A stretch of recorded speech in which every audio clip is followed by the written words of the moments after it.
ጦርነት በባህሪው የጭካኔና የውድመት መገለጫ ቢሆንም እሱም ቢሆን ግን በሕግ የተመራ ነው። የጦርነት ሕግ ወይም ጁ ኢምቤሎ ተብለው የሚጠሩ የሞራልና የሕግ ድንጋጌዎች አሉት።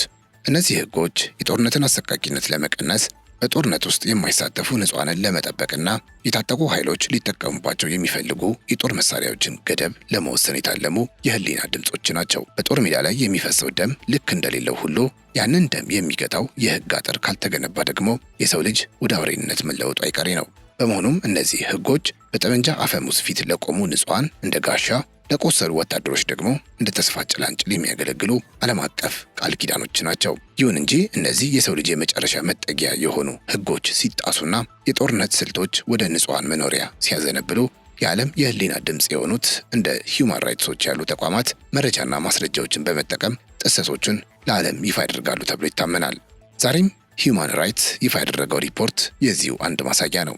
በዚህም ሂውማን ራይትሶች ባወጡት አንድ ሪፖርት የእስራኤል ጦር በመኖሪያ ቤቶች ላይ ገዳይ የሆነውንና በአየር ላይ የሚፈነዳውን ነጭ ፎስፈረስ የተባለ ኬሚካል በህገወጥ መንገድ ተጠቅሟል የሚል ነው። ተቋሙ 7 ምስሎችን መሰረት በማድረግ ባጣራው የጂኦሎኬሽን ምርመራ ይህ ኬሚካል በመኖሪያ መንደሮች ላይ ሲረጭና ቢያንስ 2 ከፍተኛ ቃጠሎ ሲያስከትል የሚያሳዩ መረጃዎችን ተመልክቻለሁ በማለት ድርጊቱን በጽኑ አውግዟል። ይህ ነጭ ፎስፈረስ የሚባለው ኬሚካል ከኦክሲጅን ጋር ሲገናኝ ወዲያውኑ የመንደድ ባህሪ እንዳለው ይነገርለታል። ንጥረ ነገሩ ድፍን ያለ ጭስ በማመንጨት ወታደራዊ እንቅስቃሴዎችን ለመሸፈን ቢረዳም በሰዎች ላይ ሲያርፍ ግን ቆዳን አልፎ እስከ አጥንት ድረስ ዘልቆ የሚገባ አሰቃቂ ቃጠሎ የሚያስከትል ገዳይ መሳሪያ ነው። በውሃ በቀላሉ የማይጠፋውና በሰው አካል ውስጥ ገብቶ የውስጥ አካላትን እስከ ማውደም የሚደርሰው ይህ ኬሚካል በመኖሪያ መንደሮች ውስጥ ጥቅም ላይ ሲውል የሚፈጥረው እሳት በንጹሐን ላይ ለህይወት ዘመን ሊቆይ የሚችል አካላዊና ስነ ልቦናዊ ስቃይ የሚዳርግ እንደሆነ ባለሙያዎች ይገልጻሉ። በመሆኑም ይህን ኬሚካል እንዲህ ባለው መልኩ በሰላማዊ ሰዎች መኖሪያ ላይ እንዲዘንብ ማድረግ በዓለም አቀፍ ደረጃ እንደ ከፍተኛ የህግ ጥሰት ይቆጠራል ሲል ሂውማን ራይትስ ሪፖርቱን አስነብበዋል። የተከበራችሁ የገበያ ሚዲያ ቤተሰቦቻችን በዛሬው ፕሮግራማችን ሂውማን ራይትሶች የእስራኤል ጦር ተጠቅሞታል ብሎ ያወገዘውን አነጋጋሪ ሪፖርት በዝርዝር የምናስደምጣችሁ ይሆናል። ይህንኑ ሪፖርት መነሻ በማድረግም በጦርነት ዓለም ውስጥ እንደ እሳት ዝናብ የሚቆጠረውና እስከ አጥንት ድረስ ዘልቆ የሚገባ አሰቃቂ ጉዳት የሚያደርሰው ይህ ነጭ ፎስፈረስ የተባለ ኬሚካል ምንድን ነው የሚለውን ጉዳይ የዓለም አቀፉን የቀይ መስቀል ኮሚቴ ICRC ሳይንሳዊ መረጃዎች ዋቢ በማድረግ ያሰባሰብነውን ጥልቅ ትንታኔ እናቀርብላችኋለን። በሌላ በኩል ደግሞ ባለፈው ሳምንት መጨረሻ በአሜሪካና በእስራኤል ጥምረት በኢራን የነዳጅ ማከማቻዎች ላይ ከተፈጸመው የአየር ድብደባ በኋላ የቴህራንና በዙሪያ የሚገኙት ሰማዮች ጥቅጥቅ ባለ ጥቁር ጭስ መዋጣቸው ይታወቃል። ከዚያ በኋላም ዝናብ ሲዘንብ ጥቁር ዝናብ ተብሎ የተጠራውና መርዛማ ኬሚካሎችን ያዘለው ዝናብ መዝነብ መጀመሩ በኢራን ሕዝብ ላይ ከፍተኛ የጤና መቃወስ ሊፈጥር እንደሚችል ዘጋርዲያን ጋዜጣ በስፋት አስነብበዋል። የከተማዋ ነዋሪዎች ሁኔታው የዓለም ፍጻሜ እንደሚመስል በስጋት እየገለጹ ሲሆን ራሳቸውን ለመከላከል እንኳ መሰረታዊ የሆነውን የፊት ማስክ ለማግኘት እየተቸገሩ መሆናቸውንና ድጋፍ እንደሚያስፈልጋቸው በምሬት በመናገር ላይ ይገኛሉ ተብሏል። ጋርዲያን አንድ የአየር ንብረት ሳይንቲስትና የኬሚካል ኢንጂነርን አናግሮ እንደዘገበው ከሆነ ይህ ዝናብ ከተራ የአሲድነት ዝናብ ባለፈ እስከ ካንሰር፣ የልብ በሽታና ለከባድ የመተንፈሻ አካላት ችግር የሚያጋልጡ መርዛማ ንጥረ ነገሮችን የያዘ ነው ብለዋል። ምናልባትም ጉዳቱ ቀጣይነት ሊኖረው የሚችል ዘመን ተሻጋሪ በሽታ ሊሆን ይችላል ሲል ነው ስጋቱን የገለጸው። በኢራን ሕዝብ ላይ ከፍተኛ ስጋት ያስከተለው ይህ ጥቁር ሰማይና ዝናብ ሊያደርስ የሚችለው ጉዳት ምንድን ነው የሚለው መረጃ አብረን እናስደምጣቸዋለን። እናንተ ብቻ ቻናላችንን ሰብስክራይብ፣ ይህን ቪዲዮ ላይክ እንድታደርጉ በአክብሮት እንጠይቃቸዋለን። አብራችሁን ቆዩ።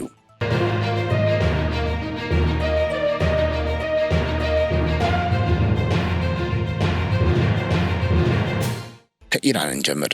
ባለፈው ሳምንት መጨረሻ በአሜሪካና በእስራኤል ጥምረት በኢራን የነዳጅ ማከማቻዎች ላይ የተፈጸመውን የአየር ድብደባ ተከትሎ በቴህራን 4 ዋና ዋና የነዳጅ ዲፖዎችና አንድ የነዳጅ ስርጭት ጣቢያ ላይ የተከሰተው ግዙፍ እሳት ለቀናት የሚቆይ ጥቅጥቅ ያለ ጥቁር ጭስ ወደ ከባቢ አየር እንዲለቀቅ አድርጓል። ይህ ጭስ ፀሐይን በመጋረዱ ምክንያት የ10 ሚሊዮን ሕዝብ መኖሪያ የሆነችውን ዋና ከተማዋ ቴህራን በቀን ሙሉ ብርሃን እንዳይኖራትና መብራት መጠቀምን ያስገደዳት ሲሆን ነዋሪዎችም ሁኔታውን የዓለም ፍጻሜ ወይም አፖካሊፕቲክ በሚመስል ድንጋጤ ውስጥ ሆነው እየገለጹት ይገኛሉ ተብሏል። የኢራን ቀይ መስቀል ማህበር ድብደባውን ተከትሎ የጣለው ዝናብ መርዛማና አሲዳማ ሊሆን እንደሚችል በማስጠንቀቅ ሰዎች ቆዳቸውና ሳምባቸው እንዳይጎዳ ቤት ውስጥ እንዲቆዩና መስኮቶችን በጥብቅ እንዲዘጉ አሳስበዋል። ታዲያ ዘጋርዲያን ያነጋገራቸውና በእንግሊዝ ሀገር የሚገኙ ኢራናዊው የካንሰር ስፔሻሊስት ዶክተር ሻህራም ኮርዳስቲ ስለ ጉዳዩ ሲያብራሩ በኢራን ሰማይ ላይ የታየው መርዛማ ጋዝና እጅግ ጥቃቅን የሆኑ ብናኞች ወይም ፋይን ፓርቲኩሌት ማተር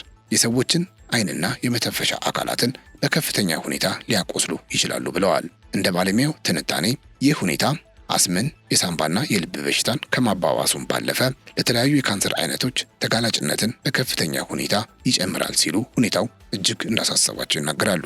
ከዚህ ባሻገር በከተማዋ ምስራቃዊ ክፍል የምትገኝ ነጊን የተባለች አክቲቪስት ለጋርዲያን በላከችው ምስክርነት ሁኔታው ለመግለጽ በሚያዳግት መልኩ አስፈሪ መሆኑንና ሰዎች ራሳቸውን ለመከላከል የሚጠቀሙባቸው ማስኮች እንኳ በገበያ ላይ ለማግኘት አስቸጋሪ መሆናቸውን ገልጻለች። ይህ መርዛማ ጭስና ጥቁር ዝናብ በንጹሃን ዜጎች ላይ እያደረሰ ያለው ስቃይ ከሰብአዊ መብት ጥሰት ባለፈ ከሰው ልጅነት ያፈነገጠ ተግባር መሆኑን በመጥቀስ ዓለም አቀፉ ማህበረሰብ ድምፃቸውን እንዲያስተጋባላት በምሬት ተማጽናለች። ነጊን እንደገለጸችው ጭሱ መላዋን ከተማ በመሸፈኑ ምክንያት ከፍተኛ የትንፋሽ እጥረት፣ የዓይንና የጎሮሮ ማቃጠል ስሜት በነዋሪዎች ላይ እየታየ መሆኑን ገልጻለች። ሰዎች ራሳቸውን ለመከላከል የሚጠቀሙባቸው የመተንፈሻ ማስኮችና ኢንሄለሮች በገበያ ላይ እጥረት እያጋጠማቸው ሲሆን ዋጋቸውም ተራው ሕዝብ ሊገዛው ከሚችለው በላይ በከፍተኛ ሁኔታ በማሻቀቡ ቀውሱን አባብሶታል ስትል ነው የተደመጠችው። ከዚህ ባሻገርም የውሃ ስርዓቶችና የነዳጅ ማጣሪያዎች ላይ የሚፈጸሙ ጥቃቶች ከፖለቲካዊ ግጭት ባለፈ በሲቪል ማህበረሰቡ ላይ የሚፈጸሙ ኢሰብአዊ ድርጊቶች ናቸው ስትል ነው የተደመጠችው።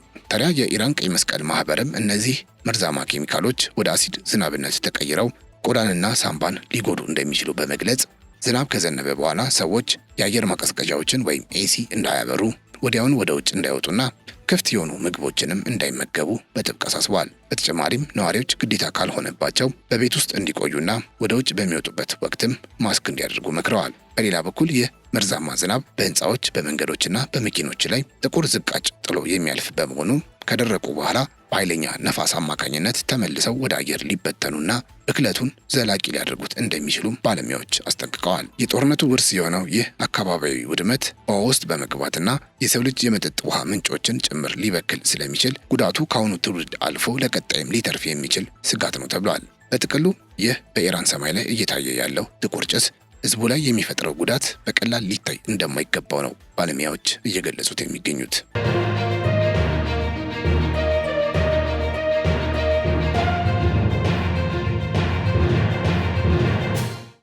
ሌላኛው መረጃችን የሂውማን ራይትስን ሪፖርት የሚመለከተው ይሆናል። በዚህም እስራኤል በሊባኖስ በህገወጥ መንገድ ነጭ ፎስፈረስ ተጠቅማለች ሲል ወንጅሏል። ሂውማን ራይትሶች እስራኤል በደቡብ ሊባኖስ በሚገኙ የመኖሪያ መንደሮች ውስጥ ነጭ ፎስፈረስ መጠቀሟን የሚያሳይ ማስረጃ ማግኘቱን ገልጿል። ይህም ድርጊት ዓለም አቀፋዊ የሰብአዊ መብቶች ህግጋትን የጣሰ መሆኑን አመልክቷል። መቀመጫውን ኒውዮርክ ያደረገው ይህ የሰብአዊ መብት ተሟጋጅ ቡድን ዛሬ ሰኞ ባወጣው በዚህ ሪፖርት ላይ የ7 ምስሎችን ትክክለኛነት ማረጋገጡን ገልጿል። ምስሎቹ በደቡብ ሊባኖስ ዮህሞር በተባለ የመኖሪያ አካባቢ ላይ የነጭ ፎስፈረስ ጥይቶች ሲተኮሱ የሚያሳዩ ሲሆን በዚህም ቢያንስ በሁለት ቤቶች ላይ የእሳት ቃጠሎ መነሳቱን ይፋ አድርጓል።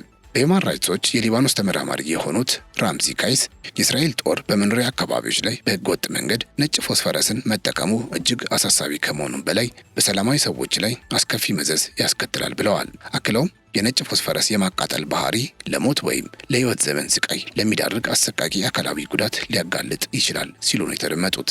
በአየር ላይ የሚፈነዳ ነጭ ፎስፈረስን ሰዎች በሚኖሩባቸው አካባቢዎች መጠቀም ህገወጥ ጥቃት ሲሆን ሰላማዊ ሰዎችን ከጉዳት ለመጠበቅ መወሰድ ያለባቸውን አስፈላጊ ጥንቃቄዎች የሚደነግገውን ዓለም አቀፋዊ የሰብአዊ መብቶች ህግን አይከተልም ሲል ነው ሪፖርቱ ያስነበበው።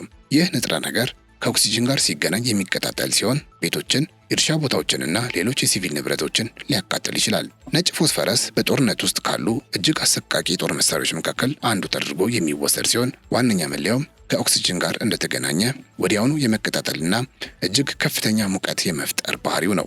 ይህ ንጥረ ነገር አንዴ ከተተኮሰ በኋላ በውሃ በቀላሉ የማይጠፋና ኦክሲጅን እስኪያጣ ድረስ መቃጠሉን የማይተው በመሆኑ የሚያስከትለው ጉዳት አሰቃቂ እንደሆነ ይነገራል። በሰው አካል ላይ ካረፈ ቆዳንና ስጋን አልፎ እስከ አጥንት ድረስ ዘልቆ በመግባት ጥልቅ ቃጠሎንም ያስከትላል። ዓለም አቀፉ የቀይ መስቀል ኮሚቴ ICRC ሳይንሳዊ መረጃዎችን ዋቢ በማድረግ እንደሚያስረዳው ንጥረ ነገሩ በሰውነት ውስጥ ተከማችቶ ወደ ደም ዝውውር በመግባት የውስጥ አካላትን በተለይም ጉበትን፣ ኩላሊትንና ልብን እስከ ማውደም የሚደርስ የኬሚካል መርዝ ወይም ሲስተሚክ ቶክሲሲቲ ሊያስከትል ይችላል። ከዚህም ባለፈ ቃጠሎ ድኖ እንኳ ጠባሳው ለህይወት ዘመን የሚዘልቅ አካላዊ መዛባትንና ከፍተኛ ስነ ልቦናዊ ስቃይን ጥሎ ያልፋል። ምንም እንኳ መሳሪያው በጦርነት ህግ መሰረት ጥቅጥቅ ያለ ጭስ በመፍጠር እንቅስቃሴን ለመደበቅ ወይም ምልክት ለመስጠት ሲግናሊንግ እንዲያገለግል ቢፈቀድም እንዲህ ያለውን ገዳይ ኬሚካል በሲቪሎች መኖሪያ አካባቢ ያለምንም ልዩነት ጉዳት በሚያደርስ መልኩ በአየር ላይ መበተን በዓለም አቀፉ የጦርነት ሕግጋትና በአቃጣይ መሳሪያዎች ስምምነት ወይም ፕሮቶኮል 3 መሰረት እንደ ከፍተኛ የሕግ ጥሰት ተደርጎ ይቆጠራል። በዚህም ሂውማን ራይትስ ዎች በሆሞር ውስጥ የጦር መሳሪያዎቹ በሰዎች ስብስብ ላይ በሕገ ወጥ መንገድ ጥቅም ላይ መዋላቸውን የደረሰበት ሲሆን ይህም በመኖሪያ ቤቶችና በሌሎች የሲቪል ንብረቶች ላይ የእሳት ቃጠሎ እንዲነሳ ምክንያት ሆኗል ብለዋል። ድርጅቱ በሊባኖስ መገናኛ ብዙሃን እንደ አውሮፓውያን አቆጣጠር መጋቢት 3 ጠዋት በኢንተርኔት የተሰራጨን ምስል ትክክለኛነትና የተነሳበትን ቦታ አረጋግጧል። ምስሉ ቢያንስ 2 በመድፍ የሚተኮሱ የነጭ ፎስፈረስ ጥይቶችን በመኖሪያ መንደር ላይ በአየር ላይ ሲፈነዱ ያሳያል። በአየር ላይ የፈነዱት እነዚህ የመድፍ ጥይቶች የሚፈጥሩት የጭስ ቅርጽ ልክ እንደ ሰው የጣት ቅርጽ ተዘርግተው የሚወርዱ ነጭ ጭሶችን ያሳያሉ። ይህ ልዩ የጭስ ቅርጽ ደግሞ M825 ሲሪየስ የተባለውንና ነጭ ፎስፈረስን የሚረጨው የ155 ሚሜ የመድፍ ጥይት መለያ መሆኑን ሂውማን ራይትስ ዎች በምስል አረጋግጧል። በተጨማሪም በሆሞር የሚገኘው የጤና ኮሚቴ የሲቪል መከላከያ ቡድን በፌስቡክ ላይ የለቀቃቸውን ሰራተኞች በመኖሪያ ቤቶች ጣሪያና በአንድ መኪና ላይ የተነሳን እሳት ሲያጠፉ የሚያሳዩ ፎቶግራፎችን ትክክለኛነትና የተነሱበትን ቦታ አረጋግጧል። ድርጅቱ የእሳቱ መንስኤ በነጭ ፎስፈረስ የተነከሩ የጨርቅ ቁርጥራጮች ሳይሆኑ እንዳልቀሩ ደምድሟል። ይህም ጥቃቱ የተፈጸመባቸው ቦታዎች በአየር ላይ የሚፈነዱ የጦር መሳሪያዎች ከታዩበት አካባቢ ጋር ቅርብ በመሆናቸው ነው ብሏል። በዚህም እስራኤል ይህን ተግባር በአስቸኳይ ማቆም አለባት። ነጭ ፎስፈረስን ጨምሮ ለእስራኤል የጦር መሳሪያ የሚያቀርቡ ሀገራትም ወታደራዊ እርዳታንና የመሳሪያ ሽያጭን በአስቸኳይ ማቆም እንዲሁም እስራኤል መሰል ጥይቶችን በመኖሪያ አካባቢዎች ላይ መተኮሷን ማቆም አለባት ነው የተባለው። ሂውማን ራይትስ ዎች አሜሪካን፣ እንግሊዝንና ጀርመንን ጨምሮ የእስራኤል ቁልፍ አጋሮች ለእስራኤል የሚደረገውን የጦር መሳሪያ ሽያጭ እንዲያቆሙና በከባድ ወንጀሎች ውስጥ እጃቸው እንዳለበት በሚታመንባቸው ባለስልጣናት ላይ የተመረኮዘ ማዕቀብ እንዲጥሉ አብሮ አሳስበዋል። የተከበራችሁ የገበያ ሚዲያ ቤተሰቦቻችን ለዛሬ ያዝንላችሁ መረጃዎች እነዚህን ይመስሉ ነበር። አብራችሁን ስለነበራችሁ እጅግ እናመሰግናለን። ቻናላችንን ሰብስክራይብ፣ ይህን ቪዲዮ ላይክ እንድታደርጉ በአክብሮት እንጠይቃችኋለን። በያላችሁበት ሰላም